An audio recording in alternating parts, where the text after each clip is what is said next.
Despite their small size, the Maltese Islands boast a long and fascinating history that reflects the diverse cultures which have animated their shores over the centuries.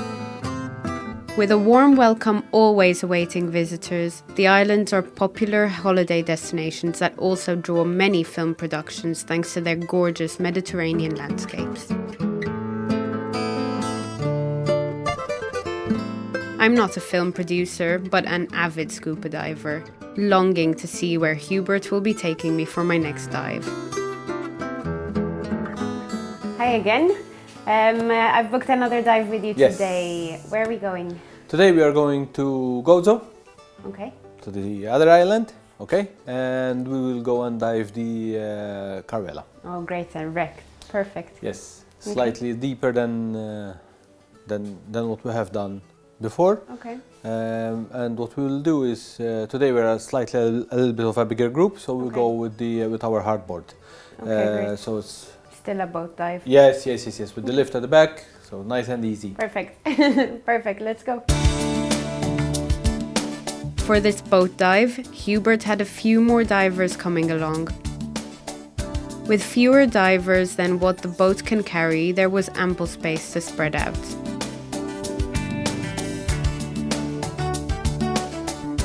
Within half an hour from leaving the Tunny Net jetty in Menleha Bay, we bypass Camino and reach the south coast of Gozo. With all other dive centre vans parked, it looks like we will not be alone diving the Karwella.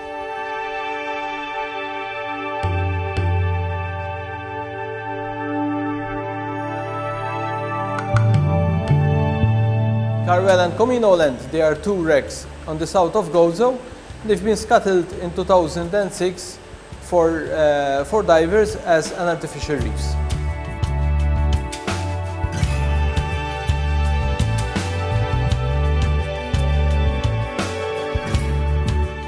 Hubert ties his boat to the yellow special marker buoy, which floats above the wreck. Before we jump into the water, Hubert gives a short brief for his dive. Karwella sits on a sandy bottom at a depth of 42 meters. Anxious to get some good underwater footage of this wreck, we quickly descend.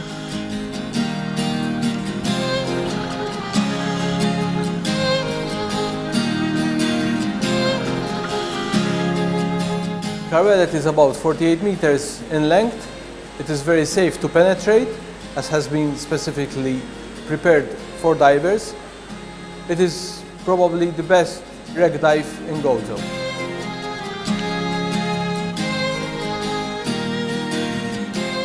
This is an easy wreck dive.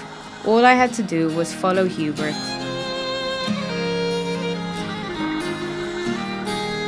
We passed through the passengers' cabins.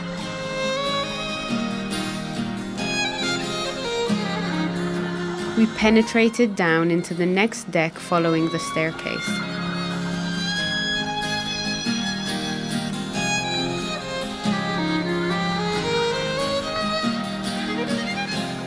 There are plenty of entry and exit points found all over and around this wreck, making this wreck hazard-free.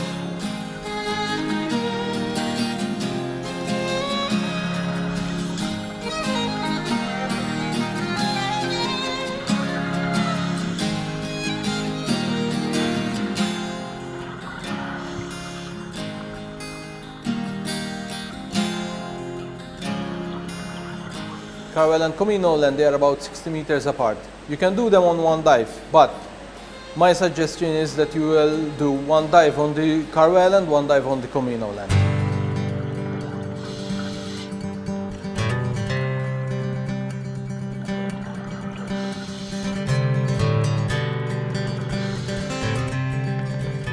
Most of the dive is in 35 meters of water.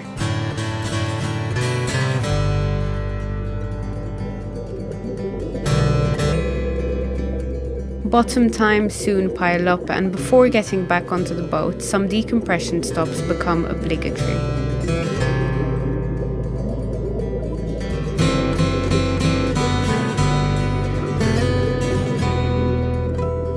during the diving season, there will be 2 special marker buoys indicating where the wrecks are.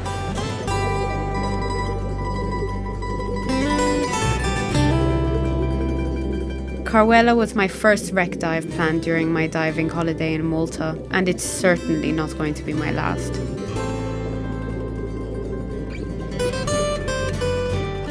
If you access the wrecks from shore, there is a shallow reef at the end of the dive where you can do your decompression much easier.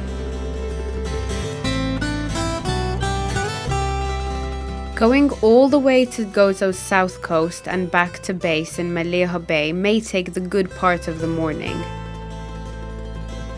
But I still have the rest of the afternoon to explore some of Malta's best known tourist attractions. An ideal family outing, best to visit if you rent a car.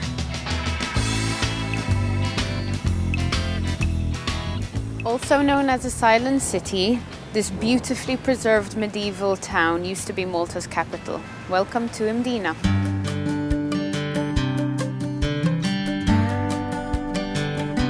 Winding streets, charming alleyways and panoramic views over the bastions add up to a peaceful and relaxing atmosphere,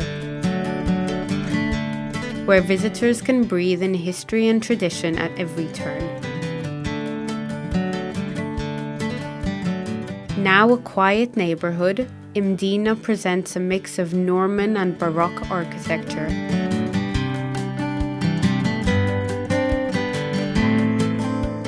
And is home to many palaces. It's a living museum that bears witness to the legacy of the Order of the St. John. And at the heart of the city, there awaits a gem which dates back to the 17th century. The large and striking cathedral dedicated to the conversion of St. Paul. This majestic cathedral is located in the main square, where it is said that St. Paul converted the first Bishop of Malta to Christianity.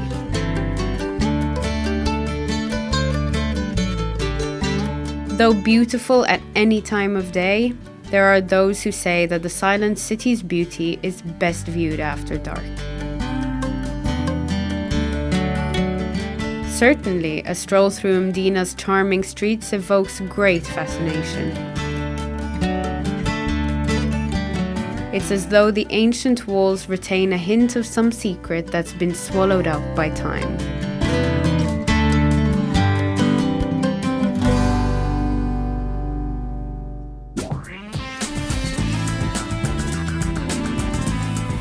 On the suburb of Mdina, the town of Rabat has its own charms and hidden secrets.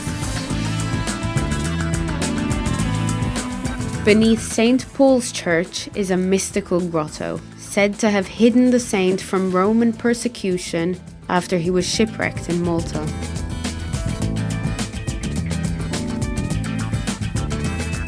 The nearby catacombs of St. Paul and St. Agatha meanwhile offer a glimpse into the burial rituals of the Roman period.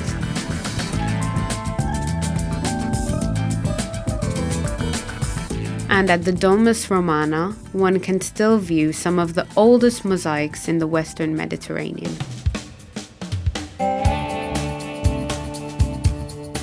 One of the most picturesque views on the Maltese islands are the famous Dingley Cliffs. At 253 meters above sea level, the lookout point behind the charming chapel dedicated to Saint Mary Magdalene marks the highest point on the Maltese islands.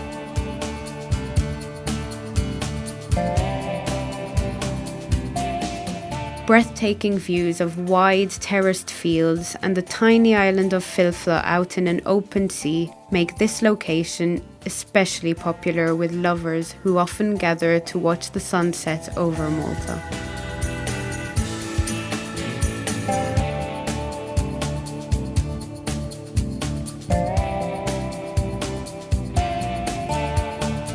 For those who love anything to do with aviation, a visit to the Aviation Museum in Ta'ali, situated at the heel of Mdina, is worth a visit.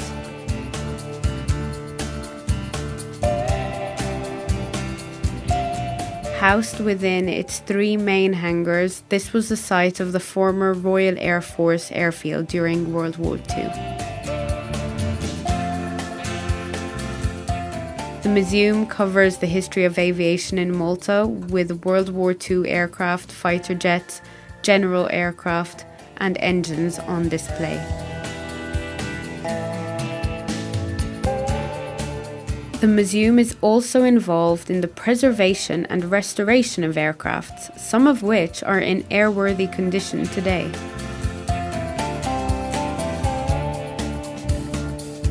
Some of the World War II aircrafts on display have been actually rebuilt from the remains that were found underwater off the Maltese islands.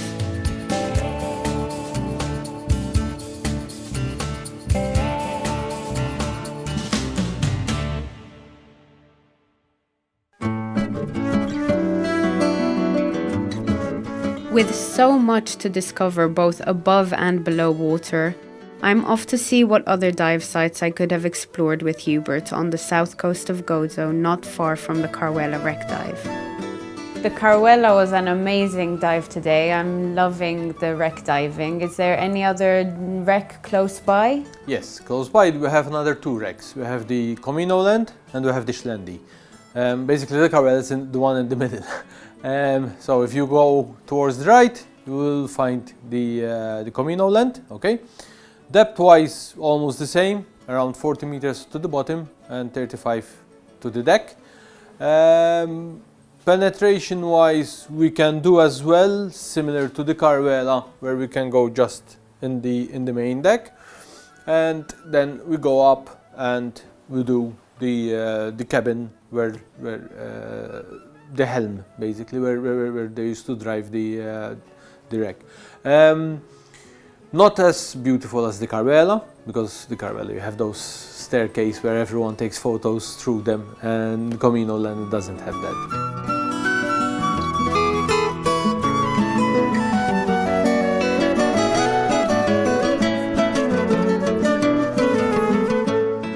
From the Karwella, you can do basically Karwella and Comino land in one go, but you need to have either technical diving for that, because of course you're going to enter into a lot of deco.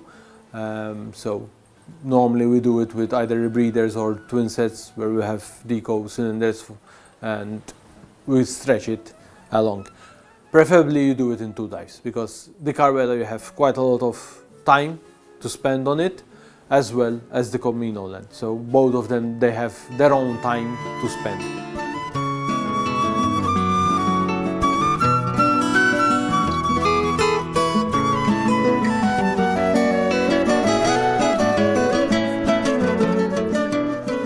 Shlendi, unfortunately, it's an upside down wreck, so you don't have much where you can do, because all what you're going to see is just the hull of the wreck. So you go up and down through it. Depth-wise is slightly more deeper, so it starts from 40, it goes down to 45, and you come basically up. So not much to do. Okay, so you would need to have a deep speciality to be able to do these wrecks? Yes, you need to have the deep speciality, and preferably you have the wreck dive speciality, so we can enter through the Karwella and through the Comino. Okay. And I noticed a lot of cars and vans on the shore. Is it normally done from shore or from boat? They do it from boat. Us, because we are from Malta, obviously we prefer to do it by boat, because it will be easier for us, because to do it from shore you need to walk from up there all the way down to shore, so it's quite a long way. So we prefer to do it by boat. Okay, great. And what about Imjarashini? I heard that that's a beautiful dive as well. Yes, Imjarashini is very close by. In fact, sometimes we do by boat as well ourselves. It is very easy dive, perfect for beginners. A lot of dive centers, in fact, in Gozo, they use it as well for the SDs and for open water divers. So nice dive. Marine life, for me, once you tell me Imjarashini, it's a macro heaven, because there is seahorses, I don't know, you mention it, and all small stuff, you will find it in Imjarashini, nudie branches, pipefish, needlefish, you name it, and you'll find it over here.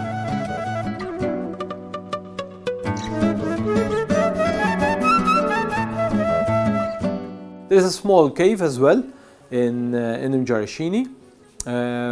Not big, but quite nice. But mainly the highlight of this dive is sand bottom, and you just go along and look for stuff.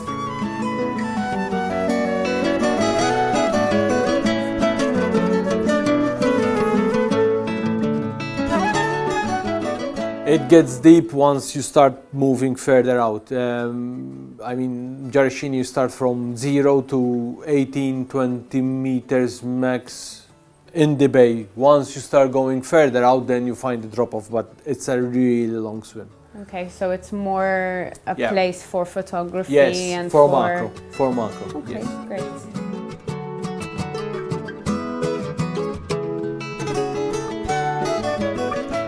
And I heard that there's a dive site called the Middle Finger. I don't know much about it. Yes, Middle Finger is basically between Mjarashini and the Karwella.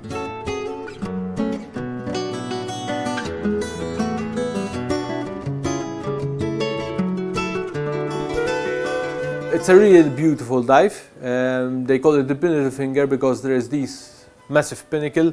It comes out from the blue, so maximum depth it's about 90 meters plus down there, and it just comes all the way up to around 15-12 meters on the top part of it.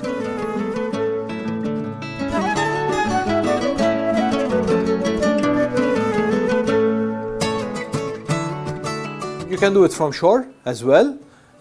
Same story, you have a little bit of a swim. We normally anchor on the reef on the inside because we do it normally by boat, because either we do Karwella and then we do Middle Finger in second dive. So we anchor at the shore and close to shore, and then we just follow the reef, cross to this pinnacle, go around the pinnacle for several times, because same story on the Middle Finger we see a lot of macro stuff like Murinil, nudie branches and so on. But the highlight is the top part of it, because you see a lot of fish and you get a lot of other fish hunting the small fish. So you get a lot of barracudas, jacks, and other pelagical fish try to hunt the small ones.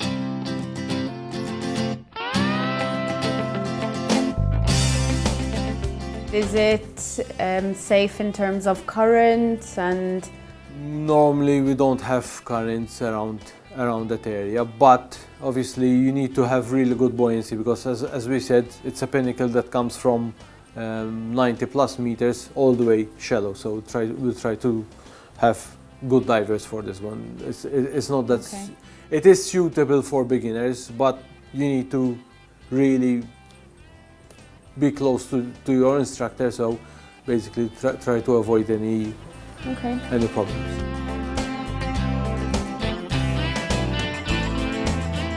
Well, it sounds like a really fun day out. I can't wait to come back next time. Thank you so much for the dives. I look forward for it. Thank you.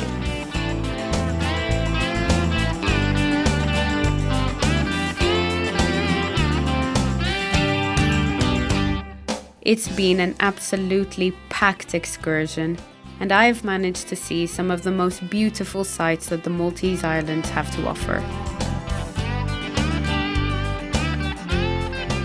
I have covered so much ground in gorgeous sun-drenched locations and seen wonderful sights that it never felt tiring.